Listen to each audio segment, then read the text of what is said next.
You remember a week ago when everybody on the 53-man roster was practicing and healthy and ready to go? Yeah, it's amazing how fast things can change in a week. Let's talk about it.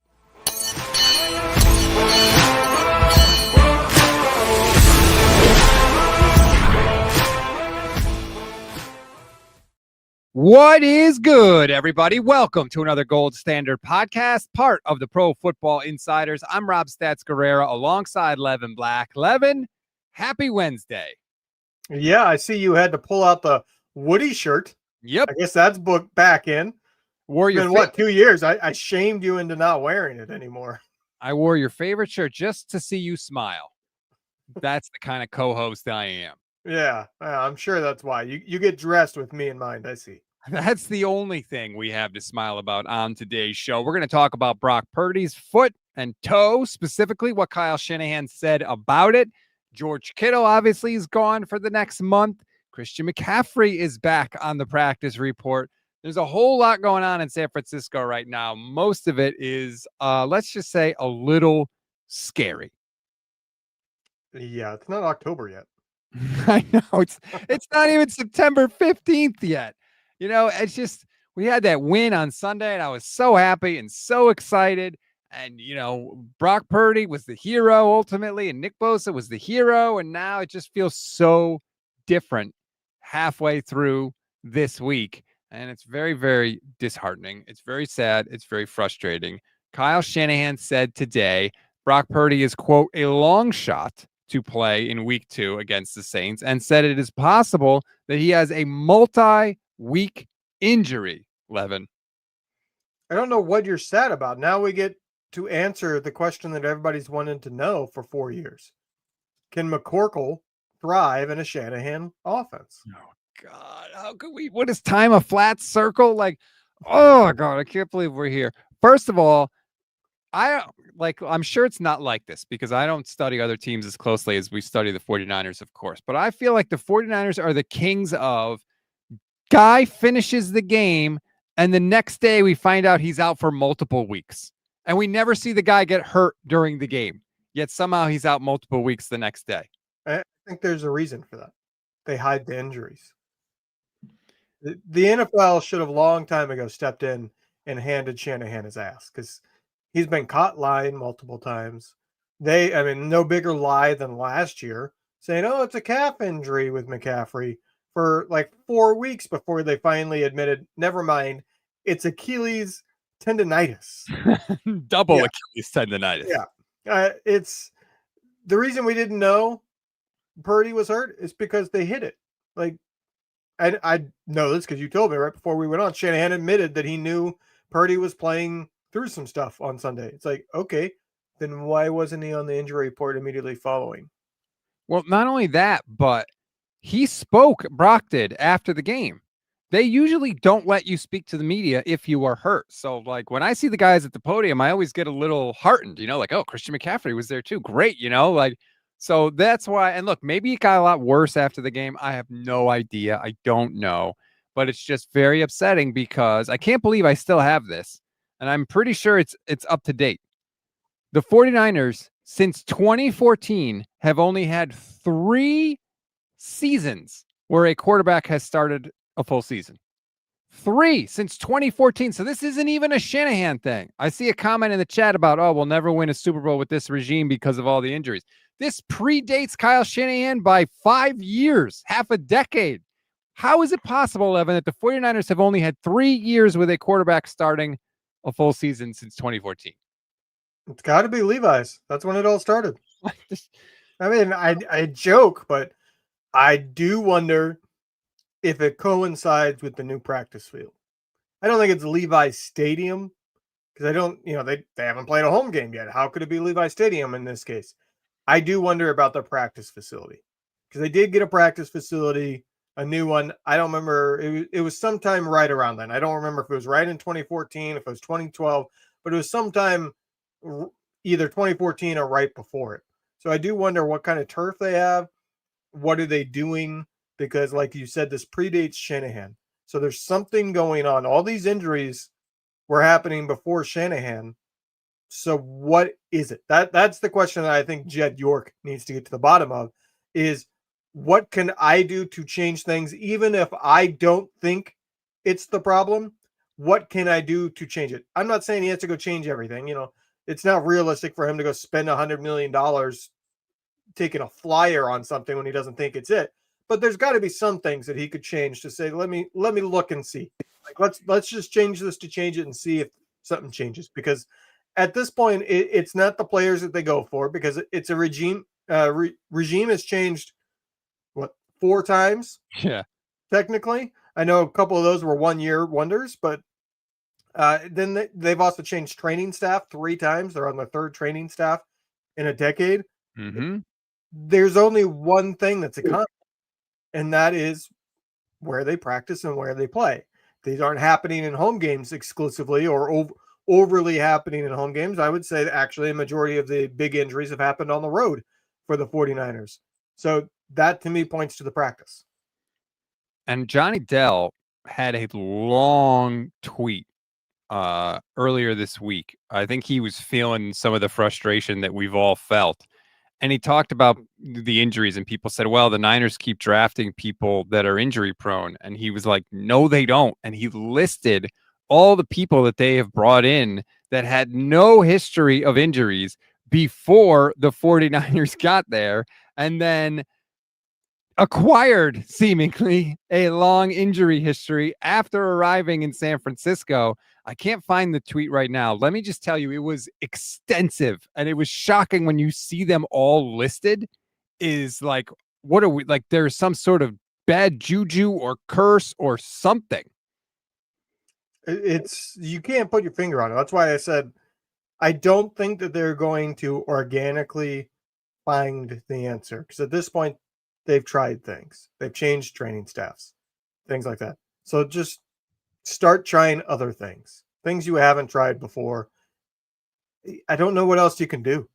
Like, there might be something to Michelle's, I think it was probably more of a taunt, but I think there might be something there. I would doubt it's the water itself. I mean, if that was true, Pittsburgh Steelers would be constantly injured, because with all the steel mills here, let me tell you, the water's not great. I mean, we literally have days in Pittsburgh that are red days where it's recommended to be inside because of the emissions in the air. So, like, it can't be the air, it can't be the water, but maybe something, because this is too consistent over too many different people. Jan says, I blame salty air. But then you have New England, you have New York teams or New Jersey teams. You got a lot of other teams that are got salty air. So I don't know what's unique to the Bay Area. Yeah, I don't know either. There's one other point I want to make about this, and I'll get to it in a minute. But first, I just want to give a shout out to Sleeper. As always, we appreciate partnering up with Sleeper, and you should partner up with Sleeper too, because it's super easy and you can use your football knowledge to make money. All you got to do is download the app. You see it right there on the screen. You can make your picks. They have all sports, NFL, college football, MLB. You see it there at the top of the screen, and you go to the sport, and they have all the matchups. You can pick whichever one you want. Niners Saints is not up there because nobody has any idea who's going to be in the damn game. So I can't give you any Niners Saints picks, but you can see all your selections there. You just click higher or lower on the predicted stats, and you can win up to 100 times your money if your picks win. Now, please, for us, make sure you use our promo code GSP, and you'll get up to $100 match on your first deposit. Terms and conditions apply. See Sleeper's terms of use for details. Currently operational in over 25 states. Check out Sleeper today. The other thing I want to say about this, Levin, and guess what? I found the tweet from Johnny Dell. So I want to put that up on the screen because, oh, sorry, I didn't mean to throw you out of there. That's my bad. Although not totally that upset about it. Here is the tweet from Johnny Dell. This is like shocking when you see it all. You know, responding to the idea that Niners draft injury-prone players. Well, Dominic Pooney played 24 straight games in college without missing time. He's hurt, and clearly not himself, by the way. Jacob Cowing didn't miss any games at Arizona. He got hurt. Jordan Watkins missed 1 game at Ole Miss due to injury. He's hurt. Malik Mustafa missed 2 games in college due to injury. He's hurt. Jordan James appeared in 38 games in 3 years at Oregon. He's hurt. Renardo Green appeared in 53 games in 5 years at Florida State. He missed most of training camp. Upton Stout played in 45 games in college. He missed time in training camp. Kittle played in 49 games at Iowa before he came to the Niners. He's been banged up all throughout his career here. I sort of disagree with that one. But just the fact that I had to scroll down on that list to get through all of them from Johnny Dell does seem a bit crazy. Like the Niners are trying to do everything they can to avoid this, and it's still not working. Like I said, I don't know what the answer is. I truly don't. You know, I see people, including just a couple of weeks ago when all the wide receivers were hurt, saying, change the training staff. They have multiple times during this regime. I think they changed it the year before Shanahan came in. They changed it now twice while Shanahan has been in. So, like, it's not the training staff. It is not the, like, as you said, the players that they get. There is, I do think Kyle Shanahan's practice habits do not help, but it also predates Shanahan. So there's got to be something else here. Shanahan, by the way, there was a comment about the offensive line. Kyle said today that Brock was hurt while scrambling for 7 yards with about 2 minutes left in the first half. Julian Love apparently hit him near the sideline, and that's the play where he injured the toe on. So I know that some people thought maybe Brendel had stepped on his toe. Apparently that was not the issue, but it wasn't an injury that Brock sustained in the pocket. The question is, what is the actual injury? Because we still don't know for sure what it is. Yeah. Kyle Shanahan, when he initially revealed it, was asked, is it turf toe? And he said, well, I don't know. All I have is toe, which, by the way, is ridiculous. You don't know, Kyle? You don't know what injury your $53 million a year quarterback has? Really? You're unaware. You don't know. You didn't inquire about that. So that's ridiculous. He was asked about it again today at the press conference. Here's how that went. Can you say he has turf toe? If you want me to. That's a generic thing for anything on the bottom of the big toe, and since it's halfway between the side and the bottom, that's why we don't say turf toe, but it's the third time you've asked me, so I'll call it turf toe for you if you want. A lot of medical. What's that? You've gained a lot of medical knowledge since Friday. Really, I just prepare for you, so I've memorized something before I come in, and hope it'll not lead to a fifth question about his big toe that you want to call turf toe. That's kind of turf toe. This was my first Brock Purdy toe question. I thought you did on a phone call. Well, go check the transcript. I feel like I can tell by your tone. Where's you? Is it what foot is it on? Is it the big toe? That I don't have to say. I have to say the shoulder, but not the toe. So that was the whole exchange. And look, they were smiling and laughing. I think it's ridiculous. Yeah, sorry, Kyle. You have to answer a lot of questions about your star quarterback's injury. Sorry. We're not crazy for asking. There should have been a follow-up rather than pushing back, saying this the first time. Like that's ego talking. Like, I get that. I've been in similar situations where it is tempting to push back. But that was your chance to speak again. Your follow-up is, well, if it's not turf toe, does he have a fracture on any of his toes? That should have been the question, because now he's backed into a corner. If he says it's not a fracture and he's saying it's not turf toe, I would say it has to be some kind of ligament is damaged in his. There is a ligament that runs. I can't remember the name of it. I feel like the Niners or some other star quarterback has had the injury, but there's a ligament that runs down through the big toe. So maybe he has that. Like there's options here, but if you get him to say it's not turf toe, you got him to say the area of the foot it is on. It's on the side of the foot. It's not on the bottom. It's not on the top. If you then ask, does he have some kind of small bone fracture? Which I think that does make sense, because a lot of times small bone fractures in your foot, quarterbacks have played through those before. Other players have played through small bone fractures in their feet. And then once they get out of the game, it hurts a little bit more. They get an x-ray. They find out, I have a broken bone. And they take a couple weeks to play it safe, because it's not the type of thing that's ever going to heal unless you actually give it time. And it could get worse. I think that makes a lot of sense. But if you ask that question, if he dodges it, kind of confirms it. And if he says no, then you get your answer. And doctors out there are going to be able to narrow it down to only maybe one thing. I'm not an expert on it, but keep backing him into a corner, make him answer questions, and you're going to get to the answer by process of elimination. Benali says Kyle follows up his most bizarre press conference last week when he was talking about Christian McCaffrey to Kyle's new most bizarre press conference this week. What are you talking about, Kyle? And look, we should point out turf toe is a sprain of ligaments. That's what it is. It's a sprain of ligaments and the capsule surrounding the big toe joint. It can be incredibly painful. It is a serious injury. It can linger. What Patrick Willis retired over. Deion Sanders had a serious turf toe at the end of his career that definitely shortened things. It's no joke. For them to say that Brock is a long shot, I'm really like, it must be driving Brock crazy because Brock played with broken ribs. All right. Like he knows how to play through pain. For him to not be able to go and for them to almost have ruled him out already, he must be in a significant amount of pain. That's why I lean hard to it's a fracture. That they have to make sure it heals because they got 16 games of the regular season left. If they try to have them play through it and it gets worse and worse, you don't want to be in week 8 or 9 now saying, all right, we got to put you on IR for 4 weeks.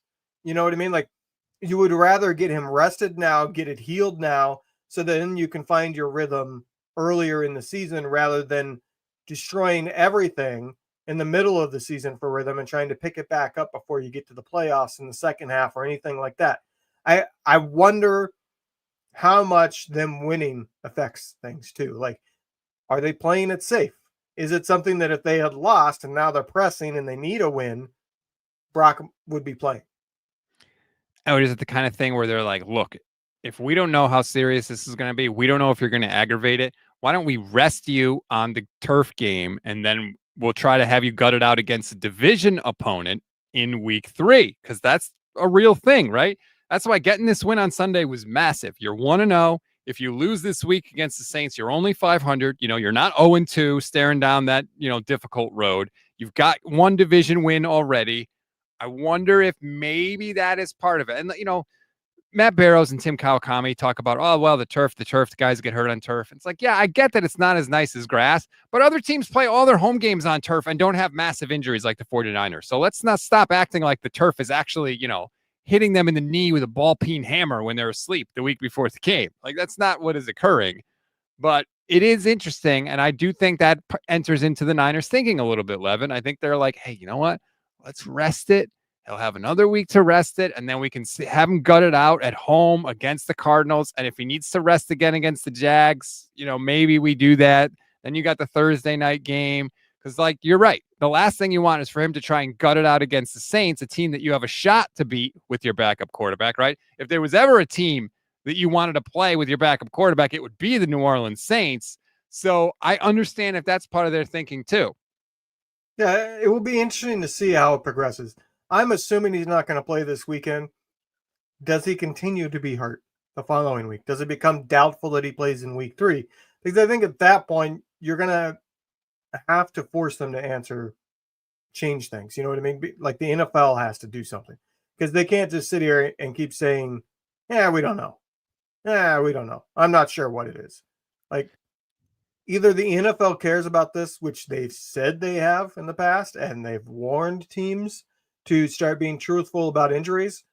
A lot of that is due to the betting atmosphere that now exists. It does affect things. They do have betting partnerships. I think if this is anything other than we're playing it safe for 1 week, then there needs to be questions that are answered behind the scenes from the NFL to the 49ers. Like, what is the injury to Purdy? And you need to be honest about it with the media.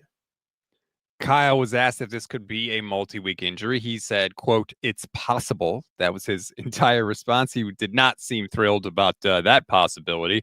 Oh, by the way, the Niners worked out veteran Mike White, former Jets quarterback, today. He may be somebody that they bring in.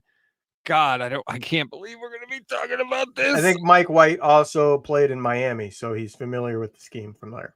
Because otherwise it was just Mac Jones and Adrian Martinez, and Adrian Martinez has never thrown a pass in an NFL game.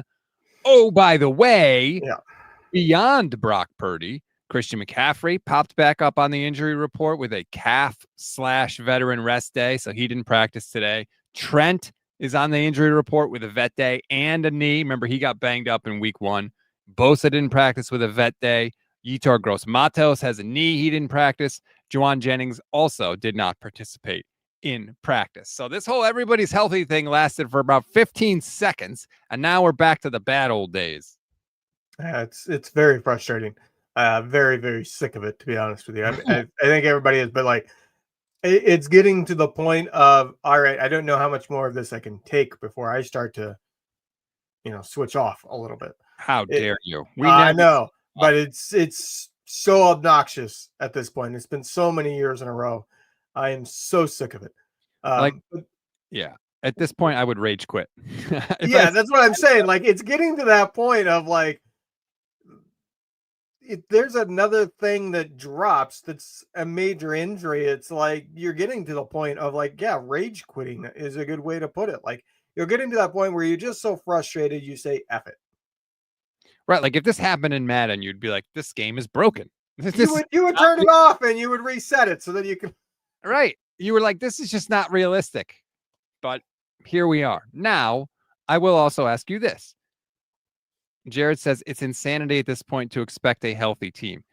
I don't expect everybody to be healthy, but I would like to not lose 3 starters in the first game of the season, which Barch could be out, Jennings could be out, Brock is I would out. like to, like, I was like, oh, Kittle got hurt, and I was like, okay, like that sucks. But I was willing to weather that. Like, it didn't kill me. Not having the quarterback. I am so sick of not knowing who the quarterback is going to be for the 49ers every Sunday. It's hard to stomach at this point. Okay. Where else was I going? Oh, all that said, I still think they could beat the Saints on Sunday. Oh, for sure. Mac Jones isn't that bad. I mean, he's not a starting quarterback in the NFL, but he's a decent backup. He is somebody that could come in a single week throw for 300 yards and 3 touchdowns. Yes. Can't do it consistently, and he will have games where he goes out and it's 3 interceptions instead because the defense, had a good game plan against it, and he was not able to overcome it. That's the type of quarterback he is. If the game plan works, he can execute it. If the game plan doesn't work, he craps the bed. But as a backup, getting a quarterback that's capable of not crapping the bed at all sometimes is a huge win because 9 out of 10 backup quarterbacks in the NFL are going to crap the bed every single time. Iceman 0072, thank you for the super chat, says, if any other major injuries to Brock this year, do you think there's some kind of trade for Cousins? The obligatory Kirk Cousins question. No. I did have that thought that if this turns into something serious, when I first saw the shoulder one, that was the one, like toe, not so much. But when I saw the shoulder one, I was like, okay, if the shoulder one is serious, are they going to go get Kirk? Now, I don't think these injuries are going to cause any kind of deal for that, but I do have a trade idea out there that I'm not against. What is it? David Njoku. I don't know. You're going to trade for a tight end? George Kittle's going to be back in a month. So have 2 receiving tight ends. What's wrong with that? Njoku is in the final year of his deal. His base salary this year is vet minimum, meaning the 49ers have to spend almost nothing to have him. Like, all the money is already paid out by Cleveland. He's in, like I said, the final year of his deal. So go get him, have that insurance policy for Kittle. And when Kittle's back, guess what? You get to run all kinds of gimmicky offense that Shanahan loves to do because you have 2 elite receiving tight ends. Just give Christian McCaffrey another 20 touches. It's going to be fine. Oh, yeah. Yeah. That calf that he's currently not practicing with. Well, you know what, though? I had this thought, and this was even before the injury to Brock Purdy. I had to, because like people are sitting there and we're wringing our hands about, oh my God, Christian McCaffrey, 20 touches, 30 touches. Oh my God. What are we saving him for? He's 29 years old. Yeah. You're getting 2 years of peak Christian McCaffrey, even if everything goes great. At this point, use him. Like, what are we saving him for? They can't get to where we want them to go without Christian McCaffrey. We saw it on Sunday. He was basically the entire offense. What are we saving him for? If it takes 30 touches a game, give him 30 touches a game. It's not Christian McCaffrey's not 25 years old. So you might as well use what's left. It was disappointing to see how much the offense had to rely on Christian McCaffrey to move the ball. You would have liked to see somebody else step up. Now, Jennings got banged up, but even before that, he wasn't doing much of anything. You could see, yeah, you can't just come in and go 0 to 100 and be successful. Pearsall was showing something, but nobody else was showing anything. Like nobody else. It's frustrating to see that a team that has invested as much as they have at wide receiver struggle this much at wide receiver. Yeah, but Jordan Watkins is coming back. Demarcus Robinson is coming back, so we'll see if that makes a difference. Astro says, save Christian McCaffrey for the playoffs if we make it. Here's the thing. You're not getting to the playoffs unless you use Christian McCaffrey to get there. So that I'm done wringing my hands over it. If it takes 30 touches, it takes 30 touches. McCaffrey's going to be a part of this team for like 2 more years, regardless of, I think, what happens. So I'm not stressing about it anymore. I'm past it. I think you limit him where you can, where you realistically can. 3rd and 2, you don't need to play Christian McCaffrey. Play Brian Robinson. He catches just fine if you need 2 yards. And obviously, running is an option there. Like, you rest him where it's logical, but I don't think it's realistic to say 15 touches and that's it for Christian McCaffrey. I think you have to do stuff. But you did mention all those wide receivers coming back. Mm-hmm. Gave me another thought. The loss of trading for Njoku is probably a 4th round pick. You could recoup that when these wide receivers come back by trading Jennings when they're back. You get Watkins back healthy. You get Cowan back healthy. You get Robinson back, and Ayuk is progressing where you know you're going to activate him in week 5. Why not trade Jennings and just do like a swap? You get Njoku to replace Kittle, and you recoup most, if not all, of your draft capital by trading him. Because at some point, if all these wide receivers do get healthy, you're cutting a decent one, I should say, not a good one. But you're cutting somebody that you would rather have on your team that has some kind of value there. So I think if these guys are coming back and they're healthy, especially if the team is weathering this injury and they're 2-0, I would strongly consider that. I'd consider it for sure. I would have no problem with that if they decided to go that route. That was a lot better than your first idea. Benali, based on the first drive, I don't think they wanted McCaffrey to get all those touches. That drive was mostly Kittle and Pearsall. Feels like that was intended game script, and then Kittle got hurt. Kyle said it, and I think you could tell just by the way they came out, they were going to feed the crap out of Kittle and Pearsall. I think it was going to be those 2 guys, and then they would sprinkle in McCaffrey, and that was going to be the way they were going to get up and down the field, which I agree with, by the way. That's exactly what the game plan should have been. And of course, it all went to crap after Kittle went out, so we'll never know. But I agree with Benali. I think that Kittle was going to be featured in a way that we haven't seen too many times. I think the plan was to use Pearsall and Kittle together to get one of them open. Like, not just, hey, we want those 2 guys to get the ball, but you saw a lot of plays where Kittle was going to where Pearsall vacated, or you had Pearsall coming over the middle while Kittle's coming underneath him. You had a lot of plays there just in the brief time that they did play together that they were kind of running off each other, I guess would be the best way to put it. Oh, man. What could have been, right?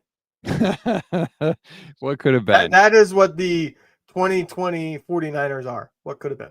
Yeah. I mean, defines so many seasons. And look, they could go out Sunday and beat the Saints. I saw somebody say that the media, if Mac Jones, there it is. R. Jeffrey says the media is going to stir up a quarterback controversy. Nick Wright has already talked about it. I don't know what Nick Wright has said, but I'm sure that if Mac Jones has a good game, there will be plenty of people out there saying, you didn't really have to pay Brock Purdy $53 million. Look what Mac Jones just did. That's coming. But you know what? That's a bridge I'd like to cross, because that means the 49ers played well and they got a win, and they'd be 2-0 at that point. Yeah, I don't disagree there. I'm all for that kind of quarterback BS. There's no actual controversy there. But I will say that I did have the thought that, okay, Purdy is already hurt. He was hurt last year at the end. He was hurt, obviously, 4 years ago now at the end with his elbow. If I'm the 49ers, I'm doing that thing where I draft a quarterback in the 2nd or 3rd round. I am trying to find cheap insurance of a guy that could end up being the franchise quarterback if that guy keeps getting hurt. I think if he had made it through this year healthy, I wouldn't worry about that too much. But He's had what 3 times now that he's been on injury report for his shoulder. I know it's for sure twice. I think this is the 3rd time he's been This is on a the injury different report. shoulder, I think. This is non-throwing. That I'm not sure of, but you got foot, you got shoulder, you got elbow already. You had ribs before that, although the ribs are kind of a fluke thing when you get broken ribs. But there's enough there that I'm wanting to actually spend draft capital to find somebody, not keep. I'm not against the reclamation projects. I like what they did with Darnold. I like that they went for Mac Jones, but that's not available every year. You know what I mean? It's not like there's always this, oh, here's this former first round high draft pick who's in their 4th or 5th year that has tons of talent, just needs the right situation.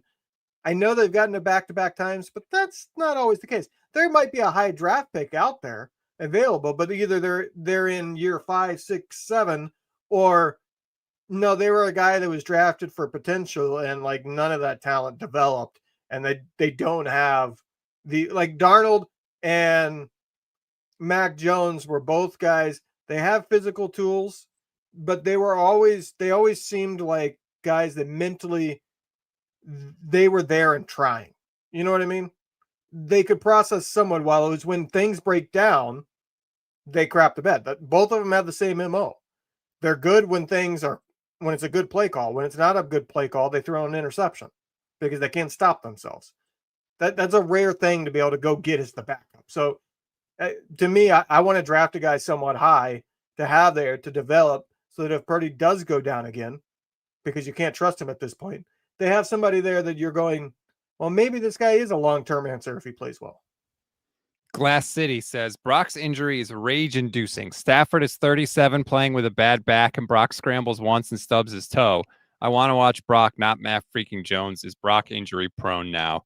God. And I'm assuming that's how you wanted that pronounced, Glass City, because that's certainly how we're all feeling. Look, Bill Walsh said draft a quarterback every year. I'd be fine with it. Like, you're going to need somebody. Trey Lance is going to be a free agent after the season if you want a guy that was drafted high, 11.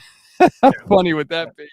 But yeah, I think at this point you have to protect yourself, certainly. And I know they love Brock and they would love to, have Brock be the guy forever, but he is hurt a lot. Now he's played through some injuries too, to his credit.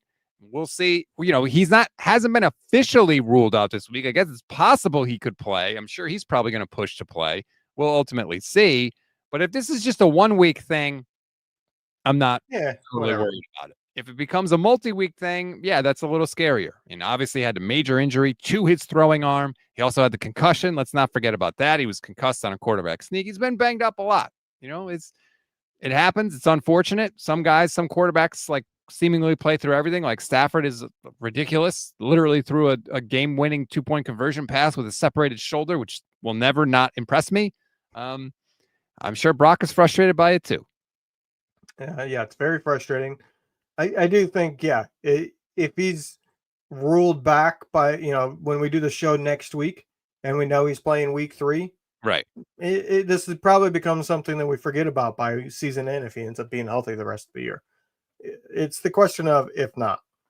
And by the way, I guarantee you do not want them doing the same backup type thing that they've been doing next year, because I know who that quarterback will be. Oh no, who? Mr. Mayo himself. Mr. Mayo.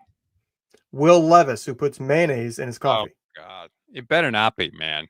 I can't have that on my team. Former first-round pick, has starting experience, has physical tools, showed flashes while he was starting, but he has an injury. He's out all year on the injury, but he's going to be healthy for next year. I think it needs to be Justin Fields. Find a way to get him. Let's get all the quarterbacks from that class on the team. Because they all suck. So why not keep bringing them in? Keep bringing them in. Let's see what the offense would look like with everyone.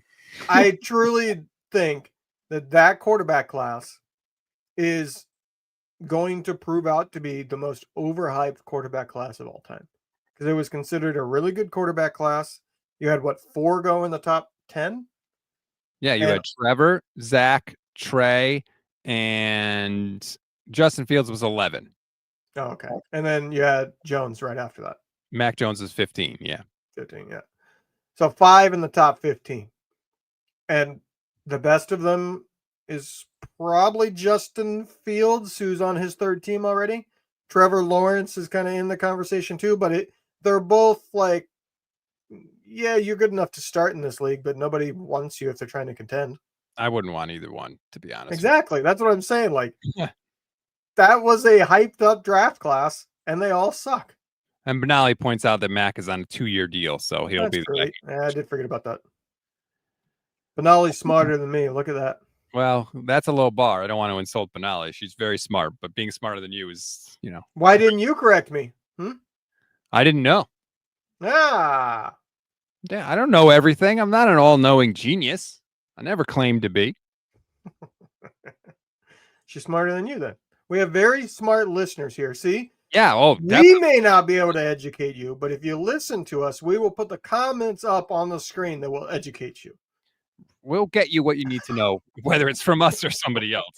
Now, we didn't talk about this, Levin, and I know for a fact that you don't listen to Jay and Steph. So I'm going to do something for you that if anybody that was with me... How rude. I listen to them occasionally. I listen to whoever is the most recent show if I'm driving to work. But on my days off, I'm not going to sit and try to listen to the show while sitting next to a 5-year-old because that doesn't work out well. If you watched the show yesterday, you know what's about to happen, but Levin probably hasn't heard this, so I'm going to do it for him. I know what's about to happen based on what happened yesterday and who's on that show.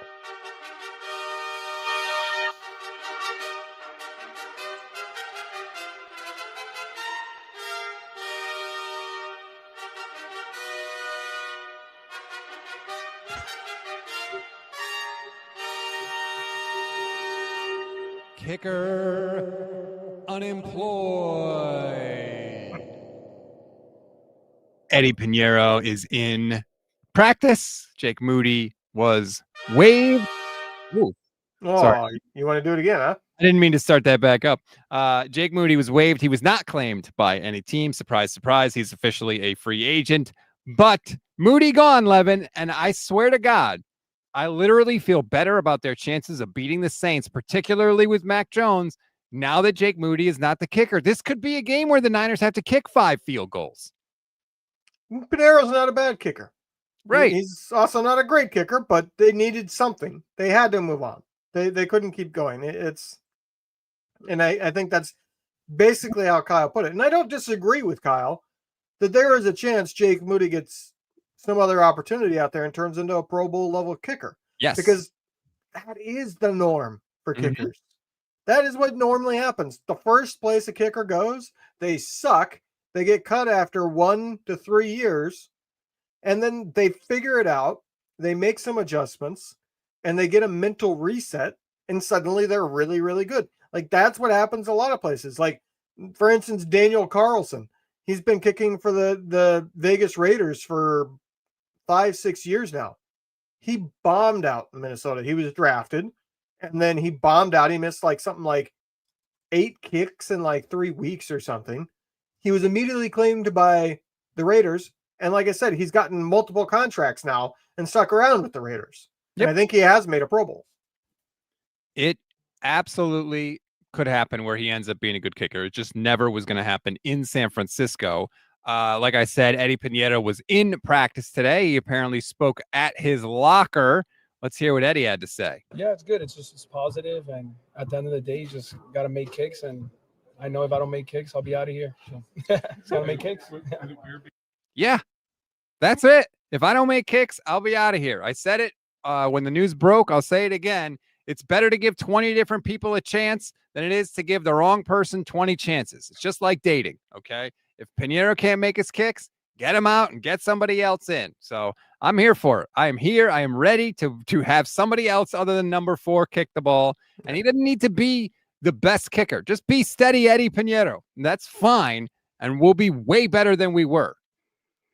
I'll say the 2 things that I knew of Eddy Pi&ntilde, because kicking is an interest of mine, so I do kind of pay attention to all kickers, was his distance is somewhat limited. He's getting past 55 yards, you're asking for it. He does not have incredible range like a lot of kickers do these days, which I'm personally fine with.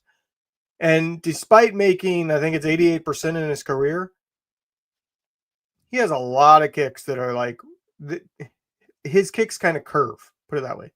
They have a natural. I don't remember if it's slice or left. I can remember his time in the Bears. He had multiple kicks that were just moving like crazy. Now, if they go in, who cares? But it is something that is a stressor. And he did miss a couple big kicks with the Bears, which is why they moved on from him. I think that was his first team. Yep. And then he went to Carolina, and he did well. But he's kind of like he's one of those guys that he'll do a good job for you, but you kind of are interested in what else is out there because he is somewhat limited in range. And these days, everybody wants a kicker that can make 60-yard field goals. And there are seemingly a lot of them out there. It's nice to have, but I need a guy that, first of all, can make it from 27. And also just give me a guy that's, automatic from 40 and in. 50 yards. Yeah, I know a lot of kickers make them more routinely now. Again, it's been so bad here lately that my standards are pretty low for kickers. For what it's worth, Pineda was 22 of 26 last year. That's almost 85%. The year before, he was 86%. The year before, he was 94%. So, hopefully they just got a solid guy in there, and we don't have to hold our breath every time they trot out the kicker. Yeah, and then in the offseason, go sign whoever the best veteran is on the market, because every year there's at least one. Matt Gay, the year that they drafted Moody, that's what I wanted them to do, and I talked about it prior to the draft, prior to free agency. I wanted them. I was perfectly fine because kicking, to spend a lot of money in kicking, you're talking about an extra $1 million or $2 million a year. Who cares? It is too valuable of a position. When there is a good veteran out there and you have a question mark at kicker, go sign the best one, because spending $5-6 million a year on a kicker instead of $3 or $4 million does not matter. But when they're missing kicks like the 49ers are, it matters a lot. It matters. You would gladly spend $10 million a year if you guarantee that they won those games last year that he cost them. You know what I mean? Like, it's just one of those things. I do not understand teams' stance on it. They just totally ignore it until it's trying to win them the game. It's like, all you have to do is invest a tiny little bit in it, and you'll have a really good kicker. It's not that hard. It is not a position that teams scout at all. That's why, I brought up the Zerline example. The reason he made it to the NFL was because the Rams tasked one scout at the beginning of the summer, find the best kicker in the country that's in college. We don't care if he's Division I or not. And they went and found him, and he ended up having a lengthy, quality career and one of the best rookie seasons a kicker's ever had. I told you we could do it. If they tasked us with doing it, you and I could find one. Looking at college. It's also one of those things that the average person can kind of watch a video and tell whether or not somebody's decent. Getting the nuance of it, it gets a little more complicated. But you can tell right away, does this guy have a chance or not, just from a single kick? Yeah, I think you can too. Like, if the guy boots a 60-yarder, you're like, all right, I'll continue watching this person. Exactly. Like, we know what it's supposed to look like. We've all seen enough field goals in our life. But again, hopefully we don't even have to discuss this and talk about this. The Niners have even with a banged up team, they should still have enough talent to beat the Saints. I know the Saints are at home. Spencer Rattler is their starting quarterback, okay? And for all the problems that the 49ers had coming out of week 1, the defense wasn't one of them, all right? Robert Saleh's defense looks phenomenal. So many players in the defense had so many encouraging performances, Levin. Diamador Lenore continues to be a lockdown corner. They had one target on Diamador Lenore all day. Renardo Green made a hell of a pass breakup on Jackson Smith-Njigba on a ball that Smith-Njigba had caught, and Green just ripped it away. D. Winters looks phenomenal out there. Saleh's, putting 7 dudes up at the line of scrimmage and confusing the hell out of quarterbacks and blitzing almost 30% of the time. I loved it. I think he's going to do even more of it on Sunday against the Saints. I think so too. Like, this is not a game that the offense should need to do too much for. And, oh, by the way, the defense is rested because the 49ers had, 44 minutes of time possession, something crazy like that. They dominated. Yeah, it approached 40 minutes. I can't remember if they were just over it or just under it, but almost 38. Yeah, so if you get past 35, that is a dominant time possession game. The defense was on the field like 1/3 of the game. That's it. 1/3 of the game they were on the field. They should be rested, and they don't have the injuries. So the Saints are a terrible offense. This is a game that 17 points from the offense should be enough. And it could be a game where you need your defense. Like, I need you to force a couple turnovers and I need you to return them and set us up in the red zone. Like you might have to set your offense up a little bit in order for us to get over the hump, especially with some of the red zone issues. Howdy says Diamador Lenore needs to cut out the nonsense personal foul calls, but love the energy. I agree. Like, dude, you can't be a captain and be getting 2 personal foul calls a week. He gets a lot of stupid penalties. I get it. He's emotional. He's emotional. He gets fired up. I understand all that. But, like, dude, you can't hurt the team and you're a captain, right? You're supposed to be the example for people. Yeah, it's a fine line, and I think it's something that will come with experience. But when you're the fiery guy, it's really hard to rein that in those moments. Dude, I'm not excusing that at all. There's no excuse for getting a personal foul. Every single time I'm annoyed with the player at best that they got a personal foul. But he is the emotional leader in terms of the defense. And so I think he's a young player that's learning how to straddle that line of being the emotional rah-rah guy that doesn't do stupid shit. I mean, Fred Warner's as rowdy and as physical as anybody. He didn't get penalties, right? Like, so don't tell me it can't be done. I hate that excuse. Like, oh, he's fiery, whatever. Like, we've seen Warner is a great example of knowing just how far that line is. Yeah, he does. There are multiple. Yeah, there are multiple times, like literally multiple times, every single game that I go, "Whoa, what is Warner doing?" And I'm thinking he's about to get one, and then he stops. You know what I mean? Because he gets in a guy's face after a tackle, but he gets in the guy's face and he doesn't quite show him up. He shows him up, but he's not like putting his hands in the guy's face. He's not making physical contact. He's not quite crossing that line. Now, if he was also a backup linebacker, I wouldn't be surprised if he got a couple of personal fouls in those situations. Some of it is he is Fred Warner, so that he gets a little bit more of leeway. But Fred Warner does walk that fine line, yet almost never gets a personal foul. So I think the defense is going to have to help out the Niners this weekend. They could absolutely win. We'll have to take, I mean, God, we didn't think we would be in this spot after week 1. So I'm not even going to try and pretend to know where we're going to be after week 2. By the way, you talked about all the receivers that the Niners have. You didn't even mention Kendrick Bourne, who's now back and who, thank God he worked with Mac Jones in New England, because guess what? We're going to need you this weekend, Kendrick. Yeah, and he actually was, if I'm not mistaken, Kendrick Bourne was putting up his best numbers in terms of per game during the games that he played with Mac Jones.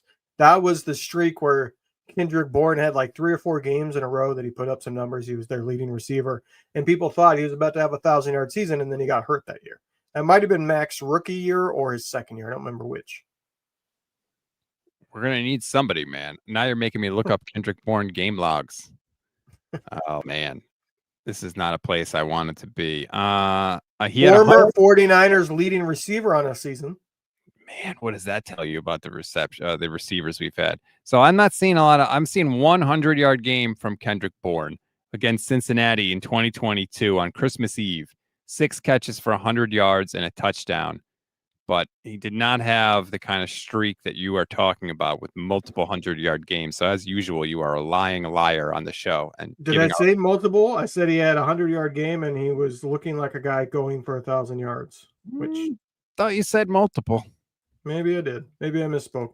Misspoke. You're a liar. You're a lying liar. I am. I am definitely off my game today. I can tell you that. Because usually stats are my thing, and that would be twice today that I've been wrong about something. I guess the other one wasn't a stat, but. So now we get the Brock Purdy's injury-prone discussions. We get the 49ers injury health discussions. Again, it's a long way to go. Brock could be back in week 3, and we'll see. And God help us, because we could use him for the division game. But the job for New Orleans is go in and handle your business. You should still beat them.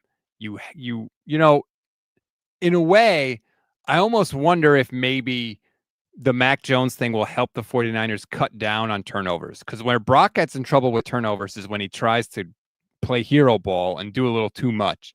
And Kyle is going to drill into Mac's head. just throw the ball where I tell you to throw it, when I tell you to throw it there, and we'll be fine. And kind of like when Brock was when he first came in, right? He was just like, well, Kyle says throw it here. Oh my God, this is working. I'm going to keep doing this. And maybe it's enough to where for a week the Niners can get by and they don't turn the ball over. The defense plays awesome. Eddy Pi&ntilde actually makes a field goal, and we get out of Dodge with a win. I do think that the game will be called different. Kyle trusts Purdy, so he takes, I think, more risks. Purdy's also somebody that, oh, here's the play call. Where's the risk throw? I'm looking for it. You know what I mean? That's the type of mentality he has. Mac, I think they're going to play it safe with him until they get shown they can't.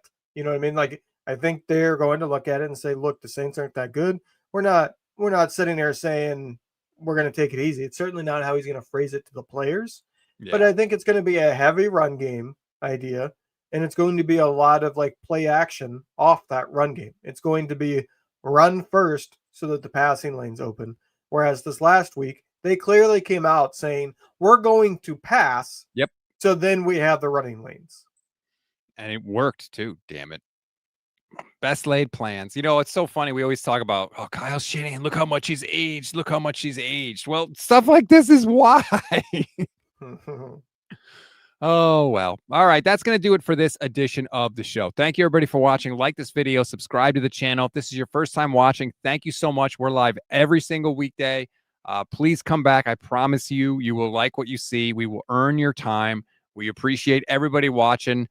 We just went over 10 million lifetime views for the channel, which is crazy because we just started doing this a couple years ago. So you alerted me to that fact, Levin, and I thought you were a lying liar, and turns out you were not. You were very much correct. So thank you for that. Hey, 1 out of 3 times I'm correct every time. Hey, you bat 300, you end up in the Hall of Fame. Yeah, that's Hall of Fame career. So I'll give you that one. But no, thank you, everybody. We appreciate the support is absolutely phenomenal. Quick announcement before we go. I decided to make a little change. So we added the NFC West mixtape last week, was the first one with Dan Viens of the Seahawks Forever podcast. What I'm going to do is that's going to be the new Thursday audio pod, is going to be the NFC West mixtape. Johnny Dow and I are still going to do the show, but I feel like it didn't really translate. It's a film show. It doesn't translate as well if you can't watch the film. So I think that one's going to be a YouTube only show. And the Wednesday show, or the Thursday show, excuse me, for the audio podcast is going to be the NFC West mixtape. So that's why you got to subscribe to the audio podcast, subscribe to the YouTube channel, because we do different things. I just felt like the film show on the audio only side, I was listening back to it and I was like, it doesn't hit the same. And I don't like the idea of leaving people behind. So I did make that change. Fair enough. It is hard to do a film show in a way that translates to audio. Yeah. But I do want to ask before we go, are you sure you're not forgetting something? Because there were a couple times that I saw a preview down there where you're sharing your screen and it was showing me a video. And I thought, I wonder if he's going to play something. And I have not seen that video. No, I did not forget anything. Okay. I didn't know if Thomas had a message for me after this last week. Yeah, my son played Levin in our fantasy football league and kicked his ass. He was very... Shame on me for drafting Purdy. Well, you know what? This is our fault because you drafted Purdy and I drafted Kittle. And guess what? They're both hurt. So it's on us. Our bad. You know what? And I yelled at you for drafting Brock, and I was just as wrong for drafting Kittle. Terrible job by us. It is very frustrating that you guys kept having runs on quarterback in that draft, and I ended up with Purdy and Purdy alone. So Geno Smith is my quarterback for next week, so I just picked him up. Now you have to actually root for Geno Smith. Who are the Raiders playing this week? I don't remember. It was 24th ranked defense, so I'm trying to play a matchup. But I don't remember who the matchup is now in retrospect. Streaming your quarterback in week 2. You also took Brian Robinson, by the way, which just infuriated me.